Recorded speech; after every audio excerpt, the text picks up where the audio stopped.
"Is this some kind of joke, Colonel?" The words, sharp and laced with disbelief, cut through the oppressive heat shimmering off the flight line.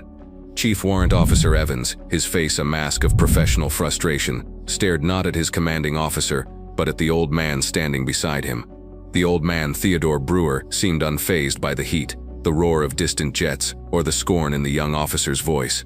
He was a relic, clad in faded, grease-stained coveralls that had seen better decades. His hands, thick with calluses and mapped with the fine lines of 1,000 repairs, hung calmly at his sides. He simply looked at the silent beast before them, an AH-64 Apache, the apex of modern aerial warfare, rendered as inert as a museum piece by a ghost in its own machine. Colonel Davies sighed, the sound barely audible over the whine of a C-130 taxiing in the distance. "Chief, this is Mr. Brewer. He's here to offer a second opinion." Evans let out a short, incredulous laugh. "A second opinion? Sir, with all due respect, my team has been over this bird for 72 hours straight. We've run every diagnostic known to man. We've swapped the FADEC, boroscoped the turbine, checked every millimeter of the fuel lines, and replaced half the sensors. The digital logs are clean. The machine says there is nothing wrong with it, yet the Port T700 engine won't cycle past 50% on spool-up. We have engineers from General Electric on a video link. What we don't need is," he gestured vaguely at Theodore, "analog assistance." Theodore's gaze never left the Apache. He was 80-something years old, his face a testament to a life lived under harsh suns and immense pressure. His eyes, though clouded slightly with age, possessed a focus that was unnerving. They weren't just looking at the helicopter, they were studying its posture, the way it sat on its landing gear, the subtle sheen of its composite skin. He was listening to its silence. A small crowd of younger mechanics had gathered at a respectful distance. They were the best of the best, digital natives who could interface with a billion-dollar weapon system through a ruggedized laptop. They had been defeated by this enigma, their confidence eroded with every failed engine test. Now they watched this strange tableau, a mixture of curiosity and the same derision their superior officer was so openly displaying. Whispers rippled through them. Who was the old man? Some retired legend the colonel knew? A good luck charm? "Let him look, Chief," Davies said, his voice now carrying a hard edge of command that Evans could not ignore. Evans gritted his teeth and stepped back with a flourish of theatrical defeat. "Fine. The flight line is yours, Mr. Brewer.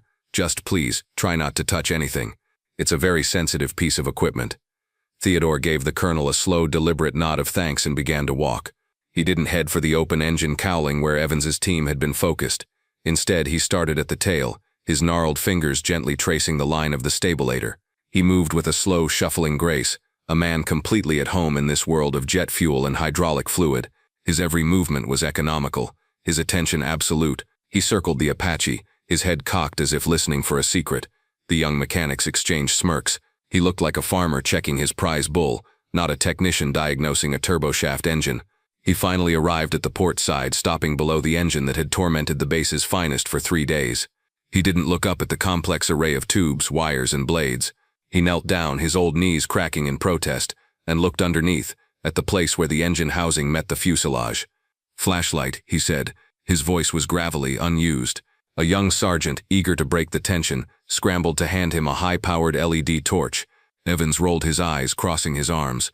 "Sir, we've had military-grade imaging equipment in there. I assure you a flashlight isn't going to reveal anything we missed." Theodore ignored him. He took the light and played its beam across the underbelly of the aircraft. He wasn't just looking, he was observing how the light reflected, how it caught the edges of rivets and seams. He laid one hand flat against the metal skin of the helicopter, closing his eyes. The mechanics saw an old man touching an airplane. Colonel Davies saw a master communing with a machine. He had heard the stories, whispers from old-timers about a man they called the Ghost, a mechanic from the Vietnam era who could feel a hairline fracture through 3 inches of steel. He had made the call to bring Theodore here as a last resort, a desperate prayer to a forgotten god of the flight line. After a full minute of this silent communion, Theodore opened his eyes. He pushed himself slowly to his feet. He reached into the deep pocket of his coveralls and pulled out a small, worn leather roll. He untied it with practiced fingers. Inside, nestled in soft cloth, were not the gleaming laser-etched tools of a modern mechanic, but a collection of oddly shaped, hand-forged instruments, polished smooth by decades of use. Evans's jaw tightened. What in God's name are those? Theodore selected one. It was a long, slender piece of metal, bent at a precise, unnatural angle, its tip ground to a razor's fineness. It looked more like a dental pick forged in a blacksmith's shop than a tool for an Apache. "You are not putting that thing anywhere near my engine," Evans snapped, his professional composure finally shattering. "That's it. I'm calling this. Sir, I appreciate your effort, but this is a waste of everyone's time." As Theodore held the strange tool in his hand, the sunlight glinting off its hand-polished surface, the world seemed to slow for a moment. The whine of the distant jet faded, replaced by the thumping rotor wash of a Huey in a monsoon. The acrid smell of jet fuel was suddenly mixed with the damp, metallic scent of blood and fear. He wasn't on a pristine American flight line. He was in a muddy clearing in the A-Shao Valley, rain plastering his hair to his face. A young pilot, his face pale with shock, was screaming over the storm. "We have to go. They're coming." The Huey's engine was sputtering, a critical linkage severed by a piece of shrapnel. There were no spare parts, no tools, just the wreckage of a burned-out truck nearby. In his mind's eye, he saw his younger self hammering a red-hot piece of leaf spring against a rock, shaping it, grinding it, creating the very tool he now held in his hand.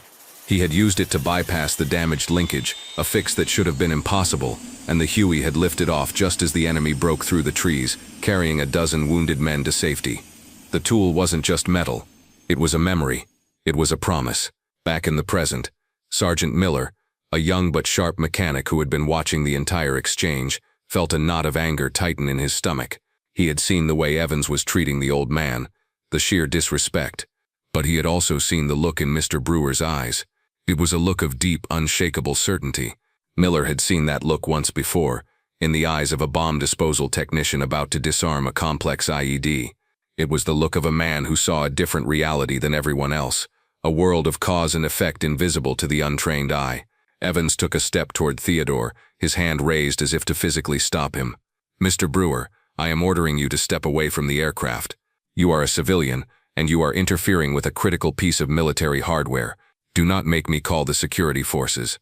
This was the final humiliation, the ultimate overreach. The threat of arrest hung in the hot, still air. The other mechanics shifted uncomfortably. This had gone from a curiosity to a crisis. Miller knew he couldn't challenge a Chief Warrant Officer directly. It would be his career, but he couldn't just stand by and watch this happen. He subtly pulled out his phone, keeping it low and out of Evans's line of sight. His fingers flew across the screen, sending a text message not to a friend, but to the colonel's executive aide, a man he knew was monitoring the situation from the command tower. The message was brief and urgent. "Sir, CWO Evans is about to have Mr. Brewer escorted off the flight line by SF. He's threatening to detain him. The colonel needs to get back down here now." I think the old man found it. I really think he found it. He hit send. The message flew across the base's network, a digital spark of rebellion. In that moment, the audience and Sergeant Miller knew something Evans and his crew did not. Help was on the way. The balance of power was about to shift, and the quiet dignity of the unassuming hero was about to be vindicated in the most spectacular way imaginable. Inside the climate-controlled quiet of the base command building, Colonel Davies stormed back into his office, his face grim. His aide met him at the door, phone in hand. "Sir," a text from Sergeant Miller on the flight line. Davies snatched the phone and read the message. His expression hardened. "Get me the base archives, now." The aide, already anticipating the command, had the number on speed dial. A moment later, a reedy voice answered. "Archives, Specialist Rowe speaking." "Rowe, this is Colonel Davies. I need a service file lookup. Brewer, Theodore, Brewer. He would have served from the late 60s to the early 80s. Aviation maintenance." There was a frantic clicking of a keyboard on the other end. "One moment, sir. Got it. Brewer, Theodore. Wow. Okay, sir. This file is extensive. Read me the commendation, Specialist," Davies ordered, pacing behind his desk. "Yes, sir. Let's see. Distinguished Service Cross, Silver Star, Legion of Merit, Distinguished Flying Cross, 16 Air Medals, one with a V for Valor, Purple Heart with 2 oak leaf clusters. Sir, the list of commendations is 4 pages long." Davies stopped pacing. "What about the citations, the narratives?" "Right. The Distinguished Service Cross citation reads, 'For extraordinary heroism in action, on the 12th of March 1969, Specialist Brewer, with complete disregard for his own safety, remained with a downed medevac helicopter under intense enemy fire. For 6 hours, using improvised tools forged from wreckage, he repaired a catastrophically damaged rotor assembly and a severed fuel line, enabling the evacuation of 9 critically wounded soldiers. Sir, There's more, a dozen more just like it. Field expedient engine swaps under fire, landing gear repairs during active engagements. They called him the ghost of the A-Shao because he could make dead birds fly again. Davies felt a chill run down his spine despite the office's cool air. He had known Brewer was good, but this was the stuff of legend. He was standing on the shoulders of a giant and hadn't even realized the man's true stature. There's a note here from a General Peterson, the specialist added. It seems he was one of the pilots Brewer saved. The note just says, if this man ever asks for anything, give it to him. He is the finest battlefield mechanic this army has ever produced. Full stop. Davies hung up the phone. His aide looked at him, eyes wide. Sir? Get my car, Davies commanded. And get 4-star General Peterson on the phone. Tell him a ghost from his past is on our flight line, and he's being threatened with arrest. Back on the tarmac, the confrontation had reached its peak. Theodore, holding his strange handmade tool, had ignored Evans's threat completely. He was pointing with its delicate tip toward a spot deep within the engine's guts, a place buried under a nest of wires and conduits. There, Theodore said, his voice calm. The bleed air valve's pneumatic line. There's a crack. Evans squinted, his face red with fury.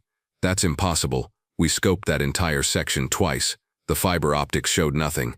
There is no crack. He stepped forward, his body blocking Theodore's access. That's it. I've had enough. Sergeant, he barked at one of the younger mechanics. Go get the security forces. Tell them we have an unauthorized civilian interfering with military property. The young sergeant froze, looking from the furious Chief Warrant Officer to the impossibly calm old man, and then to the silent colonel who had brought him there. It was an illegal order, but it was an order nonetheless. But before he could move, a new sound cut through the air. Not a jet engine or a helicopter, but the squeal of tires on asphalt. A black command vehicle, a Ford Expedition with official government plates, was driving directly onto the flight line, breaking a dozen protocols. It screeched to a halt just yards from the Apache. The mechanic snapped to attention. Evans spun around, his mouth agape at the breach of regulations. Colonel Davies emerged from the passenger side, his face like thunder. But it was the man who emerged from the back seat that caused every jaw on the flight line to drop. He was an older man, but he moved with a powerful, coiled energy. He wore a flight suit, and on his shoulders were the 4 gleaming stars of a full general. His face was a mask of grim purpose. It was General Peterson, the visiting commander from Army Futures Command. The sight of a 4-star general appearing unannounced on an active flight line was so unprecedented it was like seeing a unicorn. The world seemed to stop. The wind died down. The distant hum of the bass faded into nothing. Evans's anger evaporated, replaced by a cold, sickening dread. He snapped the most rigid salute of his life. General, sir, I was not aware you were. General Peterson didn't even look at him. He strode right past the saluting Chief Warrant Officer, his eyes locked on one man. He walked past the state-of-the-art helicopter, past the assembled crew of expert technicians, and stopped directly in front of Theodore Brewer. The entire flight line held its breath. The 4-star general, a man who commanded armies and advised presidents, clicked his heels together. He raised his hand to his brow and delivered the sharpest, most respectful salute Evans had ever witnessed. It was a salute of profound deference, a gesture from a subordinate to a superior, though no rank insignia graced Theodore's faded coveralls. Teddy? The general's voice was thick with emotion. My God, it's really you. Theodore slowly lowered his tool. A flicker of recognition sparked in his ancient eyes. He gave a small, almost imperceptible nod. Pete, you got old. A choked laugh escaped the general. He dropped his salute and looked at the stunned faces of the mechanics around him. His voice boomed across the tarmac, each word a hammer blow of truth. Men, you have the privilege of standing in the presence of a living legend. This is Theodore Brewer. When I was a 23-year-old captain, my bird went down in the Ayadrang Valley. We were surrounded, taking heavy fire with multiple wounded. No one could get to us. But Teddy Brewer flew in on a dust-off Huey that had no business being in the air. He landed under a hail of bullets, jerry-rigged our busted engine with nothing but a Leatherman and some wire, and then flew his own bird out with mine flying shaky escort, saving 18 American lives. The man you see before you is not a mechanic. He is a miracle worker. He turned to Colonel Davies. Colonel, read the man's citation. I want everyone to hear it. Davies pulled out his phone, his hands steady. His voice was clear and strong as he read the official account of the Distinguished Service Cross, the story of the impossible repair under fire, the quiet heroism that had never sought a spotlight. As he read, the smirks on the faces of the young mechanics melted away, replaced by expressions of pure, unadulterated awe. They weren't looking at a crazy old man anymore. They were looking at a giant. When Davies finished, a profound silence settled over the group. The general's gaze, now as cold and hard as granite, fell upon Chief Warrant Officer Evans. He didn't raise his voice. He didn't have to. The quiet menace in his tone was more terrifying than any shout. "Chief," he began, his voice dangerously low, "you have millions of dollars of diagnostic equipment. You have laptops that can measure the tolerance of a turbine blade to a millionth of an inch, but none of that equipment can teach you to listen. None of it can teach you humility, and none of it can teach you respect." He gestured with his chin toward Theodore. "This man's hands have forgotten more about keeping men alive by keeping these machines in the air than you will ever learn from a computer screen. Your diagnostics told you nothing was wrong." He listened to the silence, and it told him everything. "You failed because you thought you were smarter than the machine." He succeeded because he knew he wasn't. The public rebuke was complete, delivered in front of Evans's entire team. The chief warrant officer's face, once red with anger, was now pale with shame. He looked at the ground, unable to meet the general's eyes.